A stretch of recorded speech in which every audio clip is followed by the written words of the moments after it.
273 juta. Gaji lama. Bukan. Tentunya itu bukan jumlah gaji saya ya. Tapi itu adalah jumlah penduduk Indonesia menurut rilis Kemendagri pada 30 Desember 2021. Buat kamu nih yang lahir tahun 1997 hingga 2012, alias berumur 10 hingga 25 tahun, kamu adalah kelompok usia yang paling banyak ada di Indonesia saat ini. Generasi Zilenial atau Gen Z ini mengisi 27,94% dari jumlah penduduk.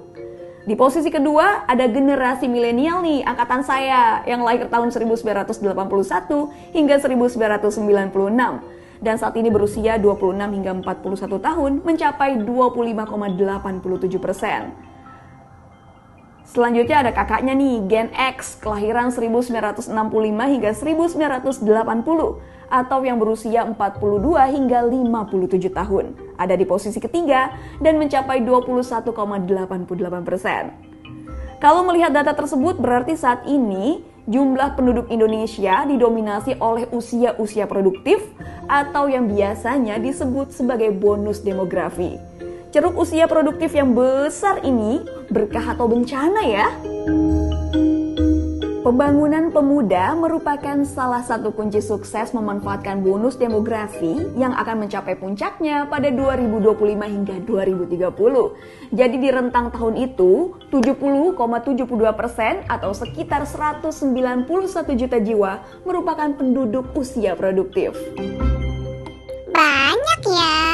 Iyalah, jumlah penduduk yang besar juga menjadi modal untuk meningkatkan kesejahteraan, pendapatan, dan daya saing kita sebagai bangsa Indonesia. Namun, besarnya populasi pemuda ini kudu dibarengi dengan kualitas. Mengukurnya gimana? Di antara lain tercermin dari capaian tingkat pendidikan dan keterampilan. Sekarang kita kupas yuk, profil pemuda Indonesia menurut Sensus Ekonomi Nasional tahun 2020. Data menunjukkan 64,50 juta jiwa atau hampir seperempatnya, 23,86% penduduk Indonesia belum menunjukkan kondisi ideal. Dilihat dari aktivitas utamanya, lebih dari separuh pemuda Indonesia atau 51,98% berstatus sebagai pekerja. Bahkan masih ada 21,08% pemuda usia 16 hingga 18 tahun yang juga bekerja.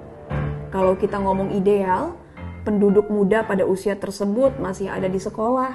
Namun tentu saja berbagai situasi melingkupi anak Indonesia hingga akhirnya pendidikannya pun kandas di tengah jalan. Kata siapa, Mbak? Ini kata data statistik pemuda Indonesia tahun 2020. Sekitar 74% pemuda Indonesia baru menamatkan pendidikan sampai SMP atau SMA. Hanya 1/10 pemuda Indonesia yang berhasil menyelesaikan pendidikannya hingga jenjang perguruan tinggi. Nah, pendidikan dan keterampilan juga bisa menunjukkan wajah pekerjaan yang dilakoni para pemuda Indonesia. Kalau merujuk ke hasil survei Badan Pusat Statistik, lebih dari 2/3 pemuda atau sekitar 67,30% yang bekerja di sektor jasa ada di perkotaan. Kalau sahabat Kompas nih pernah bersua dengan pengojek atau kurir barang, guru les, jasa tur dan travel, mereka juga termasuk sektor jasa di perkotaan. Selain itu, kalau kita tengok jenis pekerjaannya, mayoritas pemuda Indonesia masih di level pekerja kerah biru atau pegawai tingkat rendah. Yang lebih menyedihkan, sebanyak 36,32% pekerja adalah tamatan SD, SMP, bahkan tidak tamat SD. Proporsi pemuda bekerja yang tamat SMA atau sederajat mencakup hampir separuhnya atau sekitar 48,15%. Jumlah itu jauh dari proporsi pemuda bekerja yang berasal dari tamatan perguruan tinggi yang hanya 15,53%. Potret pemuda Indonesia yang sebagian besar berpendidikan rendah dan menjadi pekerja kerah biru untuk perusahaan ini bikin kita menghela nafas.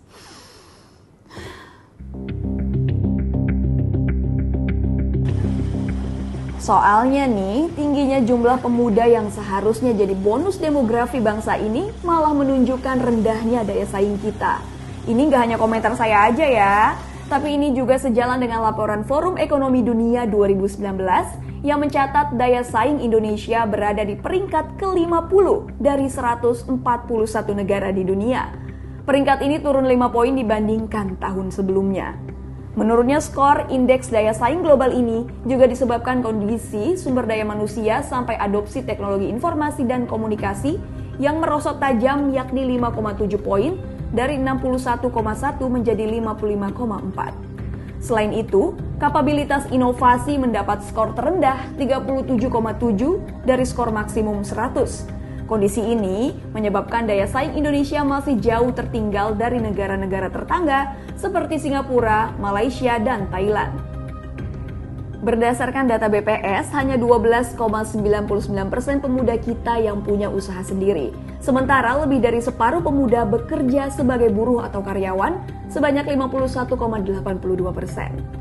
Angka ini menunjukkan bahwa masih banyak pemuda yang menggantungkan masa depan sebagai buruh atau bekerja kepada pihak lain dan memperlihatkan masih minimnya inovasi, kreasi, serta keberanian pemuda kita mengambil risiko. Padahal jadi wirausaha itu penting banget. Kenapa?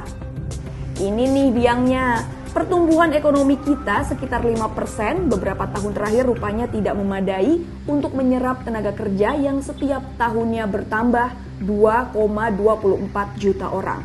Persaingan pun sangat ketat. Ujung-ujungnya, mereka yang minim pendidikan dan keterampilan bakal terpental dan menganggur. 3 tahun lalu, tepatnya tahun 2019, jumlah orang menganggur mencapai 7 juta orang dan setengah menganggur ada 8,14 juta orang. Banyak juga ya, Mbak. Bukan cuma banyak, angka-angka itu bakal makin mengkhawatirkan karena tahun 2045 jumlah penduduk Indonesia diprediksi 319 juta jiwa. Itu tinggal 23 tahun lagi loh, sebentar banget.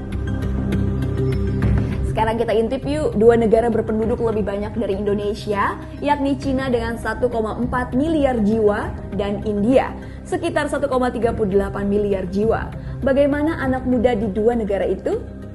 Cina, hampir seluruh masyarakat dunia sekarang menggunakan barang-barang produksi Cina. Salah satunya saya nih, menggunakan handphone dari Cina.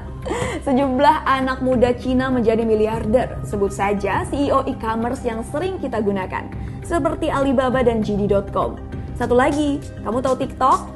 Nah, TikTok itu juga jadi salah satu produk ByteDance yang juga dipimpin anak muda Cina. India. Sementara sejumlah pemuda India menduduki kursi CEO di perusahaan teknologi dunia. Sebut saja CEO Twitter, CEO Alphabet, CEO Google, CEO Microsoft, CEO Adobe, CEO IBM, dan CEO Microchip Technology. Wow! Saat ini, sebagai warga dunia global, persaingan mendapatkan posisi puncak perusahaan internasional sebenarnya bukan sekedar mimpi. Asal, nih ada asalnya nih. Sekali lagi perlu ada kemampuan dan keterampilan memadai yang kita miliki.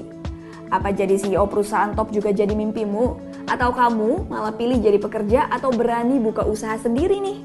Share pendapat di kolom komentar ya. Terakhir, Muhammad Hatta, pendiri negeri ini pernah berpesan, anak muda boleh pandai beretorika, tetapi juga harus sadar untuk mewujudkan kemakmuran dan kesejahteraan rakyat yang menjadi cita-cita. Sampai jumpa sahabat Kompas.